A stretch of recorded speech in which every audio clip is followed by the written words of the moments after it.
wasiirka caafimaadka iyo daryeelka bulshada Soomaaliya Dr. Cali Xaaji Aadan ayaa maanta soo xiray shirka 3 biloodlaha ee isku duwidda howlaha caafimaad ee dalka ee 2023 kaas oo muddo 2 maalin ka socday magaalada Muqdisho waxaana gunaanadka shirka oo ay ku sugnaayeen mas'uuliyiinta wasaaradda caafimaadka Soomaaliya xubno ka socday maamul goboleedyada iyo qaybaha kala duwan ee bahda caafimaadka lagu soo bandhigay soo jeedino kala duwan oo ku saabsan howlihii la qabtay ee ku aadanaa horumarinta qaybaha kala duwan ee caafimaadka dalka iyo xaqiijinta higsiga fog ee wasaaradda caafimaadka Soomaaliya ee ah in qof walba uu helo adeeg caafimaad oo dhameystiran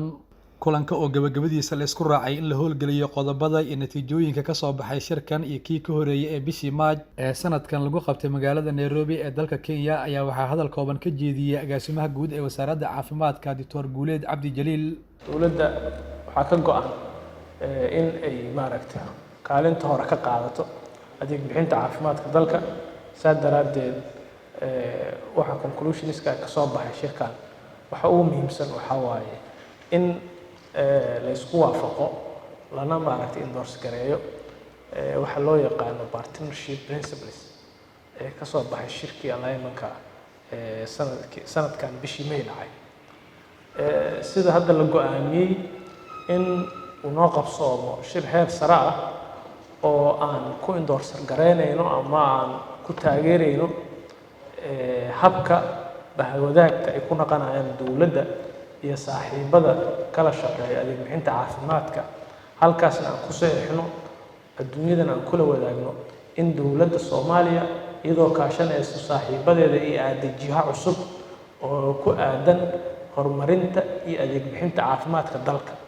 wasiir dowlaha wasaaradda caafimaadka iyo daryeelka bulshada Soomaaliya Dr. Maryan Maxamed Xuseen ayaa xusay in shirkan uu muhiim u yahay dardargelinta adeegyada caafimaad ee dalka waana shir aad iyo aad muhiim u ah in la qabto 3 biloodba mar si aan u ogaano meelaha laga shaqeeyo baahida jirto iyo sida loo cover gareyn karo muxuu ahaa dadkeena maadaama hadda gobollo badan ay jiraan oo muxuu ahaa la xureeyay oo u baahan adeeg caafimaad ma gaareen mise ma gaarin aad iyo aad ayaan u soo dhaweynaynaa waana wax loo baahan yahay aad iyo aad ugu mahad celinayaa inta muxuu ka qayb qaadatay. ugu dambeyn wasiirka wasaaradda caafimaadka iyo daryeelka bulshada Soomaaliya Dr. Cali Xaaji Aadan oo soo xiray shirka ayaa ballan qaaday inay fulin doonaan qodobada muhiimka ah ee ka soo baxay kulankooda wuxuuna dhinaca kale xusay inay mudnaanta koowaad siin doonaan gurmadka degdega ah ee caafimaad ee loogu talagalay goobaha laga xoreeyay khawaarijta al-shabaab. wasaarad ahaan waxaan hadda qorsheynay inaan cusboonaysiino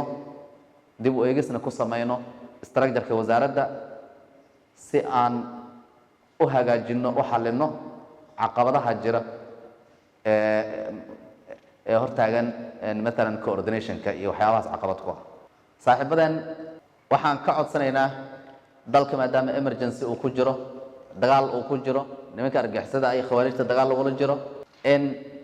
dadaalada ay wadaan qayb ka mid ah loo qorsheeyo emergency-ga waayo waxaa loo baahayaa mar walba medical supply trauma kit iyo maaragtay ayaa loo baahan yahay meel walba oo dalka dagaal uu ka jira supply-ga wasaaradda ay heshana kuma filno oo bakaaradii way sii dhamaanayaan marka in loo diyaar garoobo qaybo ka mid ah howlaha la qabanayo emergency-ga in loo qorsheeyo aad baan u codsanaynaa una soo dhaweynaynaa waxaan xusayaa mar labaad in ay naga go-an tahay priority-na ay noo leedahay dhimashada hooyada iyo dhallaanka inaan yarayno